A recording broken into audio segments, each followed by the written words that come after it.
best athletes from the zonal meets vying for places in the semis. CBC's Sean Green reports on some of the sprints at the Usain Bolt complex. This is heat number 1 in the girls under 7 50-meter dash, and as you can see, these little ones are ready for action. Off the mark and quickly into the middle is the clash between Christchurch girls and All Saints Primary. Christina Douglas will give it to Christchurch girls, and Chrisandy Hope Johnson second for All Saints, and Zaria Brown third for West Terrace. Heat 2 runners are now on the line. Watch lane number 3 with Brianna Wallace of Bay Primary, who took charge immediately and took it to the line in 9.29 seconds, followed by Kira Phillips of St. Joseph Primary and Dewana Dutton of Hilda Skeen. This third heat is off and running, and who will take this one? It will be a focused Jaleesa Ford in lane number 7 in 9.46 seconds to take the win. She led Shiante White of St. Lawrence Primary into second, and Keela Calendar of Louvathorne into third. And now the final heat for the girls 50-meter dash. This one would be much faster. Look at Kaidisha Worrell of A. DaCosta Edwards taking it all the way home in 9.04 seconds. Kimara Tell Williams took second spot for Heinsberry, and Shamario Lynch Lawrence third for St. Bernard's Primary. On to the boys equivalent. Heat 1 is off the mark, and it will be Shakobi Moore of Asila Primary showing his dominance in this one with a time of 8.88 seconds. Jay Bannister from Wills Prep School finished second, and St. Cyprian's Gabriel Seeley in third. Now check how eager these runners are in Heat 2. Hilltop's Jahi Brown slammed the track and took out his opponents in 9.09 seconds. Justin Sandyford came home second in place for Louvathorne, and Josiah Gill was third for Wilkie Cumberbatch. It's the turn for runners in heat number 3. One runner actually lost his shoe, and 2 others decided to switch lanes. But Micah Brathwaite kept his head on and marched towards the finish line to win in 8.96 seconds for Louvathorne. Nikolai Sisnet was second for St. Cyprian's, and Nathan Boyce third for St. Lucie Primary. And wrapping up the quarterfinals for the 50-meter dash was the determined Tyreek Collymore in lane number 5, who powered to the finish line in 8.77 seconds to put Eden Lodge Primary into first position.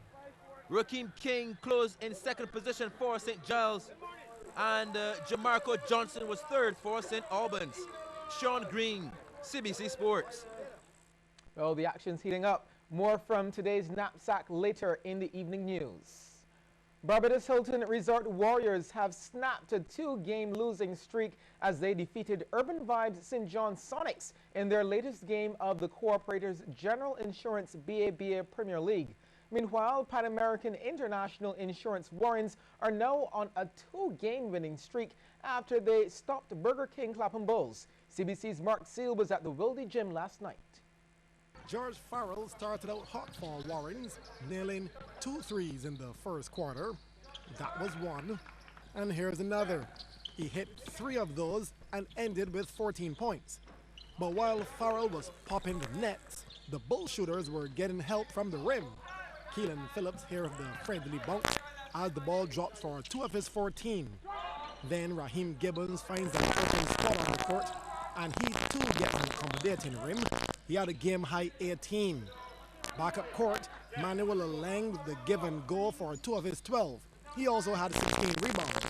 Then Dario Cumberbatch crashed the boards after this Farrell miss to put back 2 of his 13, as Warrens were up by 6 after 1.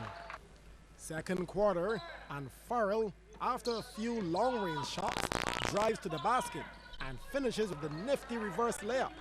But Warrens and Bulls were both going after everything. Gibbons coming up with the loose ball, surveying the defense. There's none, so he takes and drains the 3 as the Bulls reduce the deficit to 4 by the half. Third quarter, and Greg Springer would step up. This 2 from the top of the key was part of his team high 15. Still though, Warrens with that 4-point advantage after 3. Greg again to start the 4th. This time for 3. Gibbons responded for Bulls with this scoop shot around the defenders. Then on the fast break, Gibbons finds Phillips, who isn't clean on this layup, but he was bailed out by Cumberbatch, who was called for goaltending. A bit controversial, but did he touch the ball while it was still on the rim?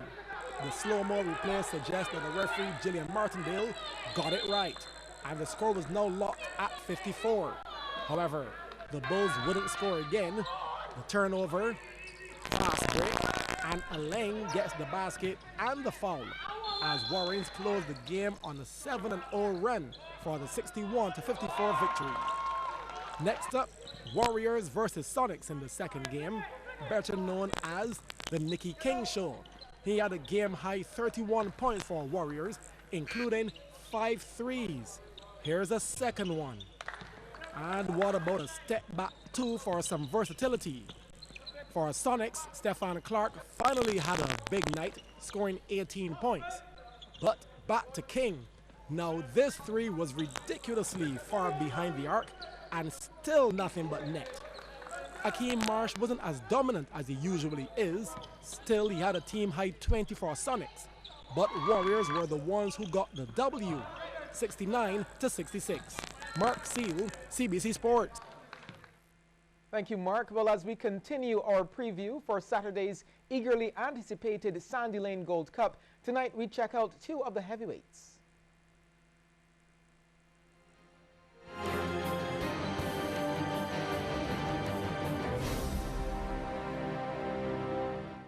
Let the warning bells ring. Just the Fashion is going to be a strong contender for Saturday's big race. By winning the Coolmore Stakes and Trophy at the end of January, known to many as the dress rehearsal for the Gold Cup, Just the Fashion is on his A game. Since his move to last year's champion trainer Victor Cheeseman, he has been peaking. I ain't had him too long. I had him over 3 months now, but he done very well in that space of time. He improved very well. Everything I do to him, he just keep improving all the time. So I'm looking for a very big race in the Gold Cup. Well, the first start he had with me, he ran second in a normal race, and then he come in the Coolmore and he won the Coolmore. Right now, I like how he's feeling. He's feeling very good. He's training very good. He's eating very well, and he's going into the race and he'll give a good account of himself. I'm an old veteran, and I had all sort of sports already, and I know all about it. So I just keep my fingers crossed and hope to get there at the day. On Gold Cup Day, he will be under the reins of jockey Antonio Bishop, no stranger to the winner's enclosure, so he is one to watch out for. Just the Fashion runs out of gate number 7.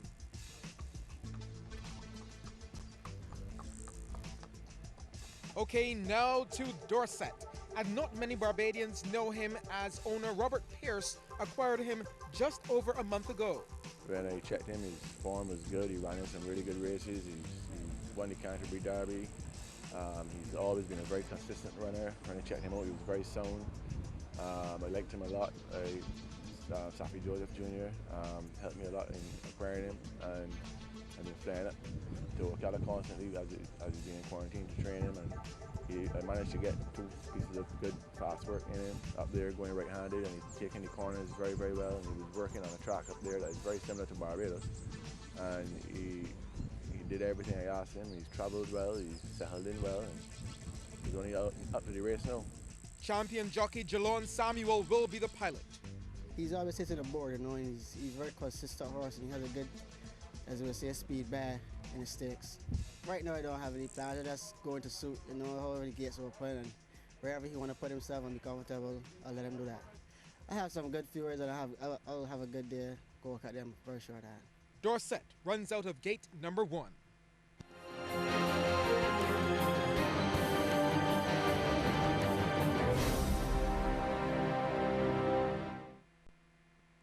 And just to show you how much Lisa doesn't know what's going on, she says she's betting on Sanford Prince.